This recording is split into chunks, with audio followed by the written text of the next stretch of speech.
Hi guys, Bobby Gass here. This is a video about the band. The band. The name of the band is the band.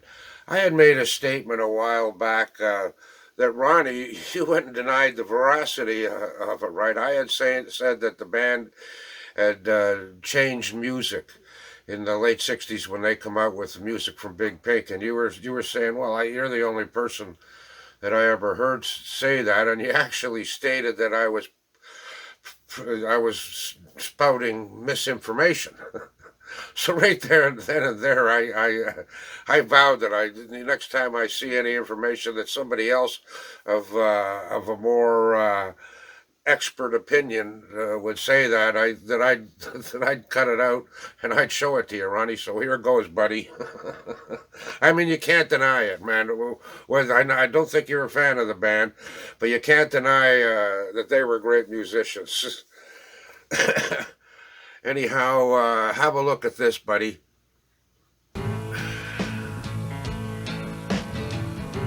When we recorded it and we listened to it, we thought, whoa, this works.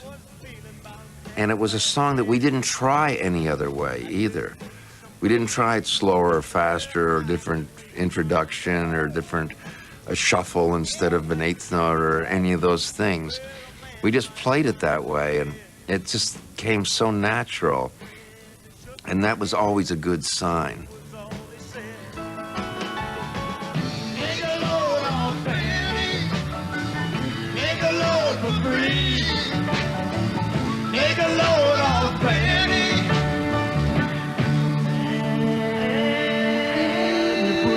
Right on me.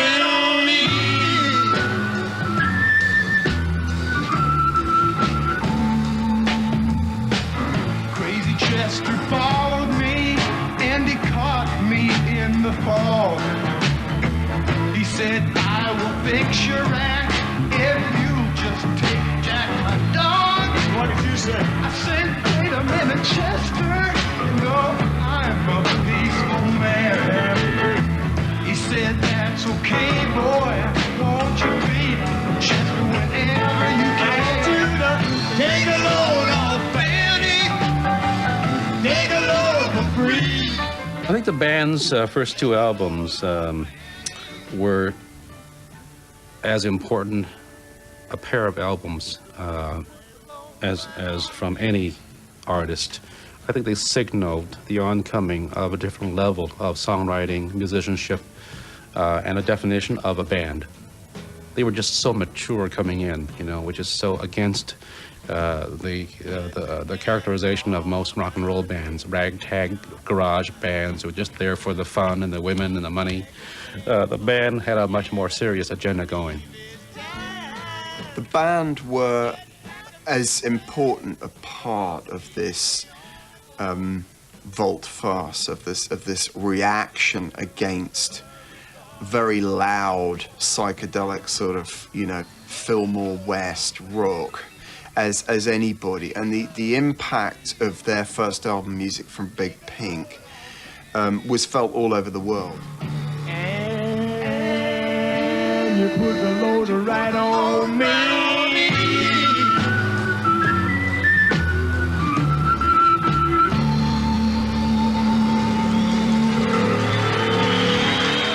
While the band were pioneering a new vision of American roots music on the East Coast. He goes on to say that on the West Coast it was the Byrds, right? But you heard what those guys had to say, Ronnie. Now, those guys are the pros from Dover, right? The stuff that you read. See, I just ain't the only guy who has that opinion. Rock and rollers do too, right? Here's Eric inducting them into the Rock and Roll Hall of Fame. He actually wanted to join the band, and I remember Robbie in his induction speech saying that, he was pretty worried because he was wondering, well, what am I going to do if Eric Clapton comes into the band as a guitar player? I want to talk about what it was like to be a musician, a serious musician who couldn't be in the band. And that was tough. It was hard. I remember being on tour in about 66 or 67 with a band called The Cream. And we thought we were the bee's knees, And I met this guy. I knew this man in LA who was an entrepreneur of different sorts of things. And he had a tape by a band called The Crackers, and he lent it to me. And I took it on the road with me, and it became my drug. When we would get to the end of a gig, Jack and Ginger would go off and do their stuff, and I'd put this tape on, and I'd go into another world. And it was my kind of release. And for someone like me who'd been born in England, like Elton was talking about, and worshipped the music from America, it was very tough to find a place to belong in all this. And this band that I was listening to on this tape had it all. They were white, but they seemed to have derived all they could from black music, and they combined it to make a beautiful hybrid. And for me, it was serious. It was serious, and it was grown up, and it was mature, and it told stories, and it had beautiful harmonies, fantastic singing, beautiful musicianship without any virtuosity. Just, you know, economy and beauty. And I wanted to be in the band. So I went and told Jack and Ginger that I couldn't go on anymore.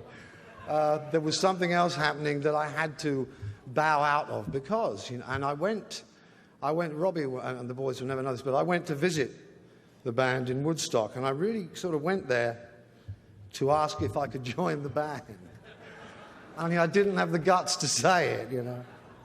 I didn't have the nerve. I just sort of sat there and watched these guys work. And I remember Robbie saying, we don't jam, you know, we don't jam. So there's no point in sitting here and trying to, you know, we just write and work. And I was very impressed, you know. And from that day, I spent the rest of my career, until the last waltz anyway, trying to find ways to imitate what they had.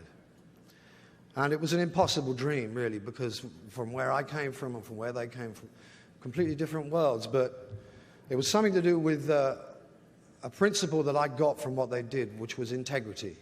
Integrity and a standard of craft that really didn't bow down to any kind of commerciality. And I really identified with that, and I adored it. And at the same time, it was very hard. It was very hard to kind of make my way with this going on and not be part of it until the last waltz. And in some respects, I was very relieved with the last waltz because it meant that there wasn't a band that I wasn't a part of anymore, do you know? And I could just go on and be me, and it was all right.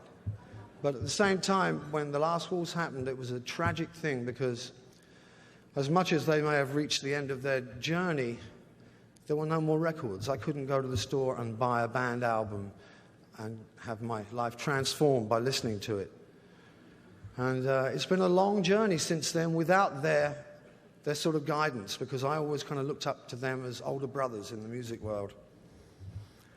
But at the same time, they've always been there in spirit. And I go back, you know, I listen to old records all the time. In fact, most of the time I listen to old blues and old records by people like the band. And I think it's a long time since they were really honored and put together. And as it was last year with me and Cream, it's a beautiful thing to have a reunion if we can and get together and rejoice in the gift that we've been given, which is music. And tonight I'm very happy to induct the band into the Rock and Roll Hall of Fame. I met Garth and smoked grass with Ricky Danko. He's a fun dude, Ricky is.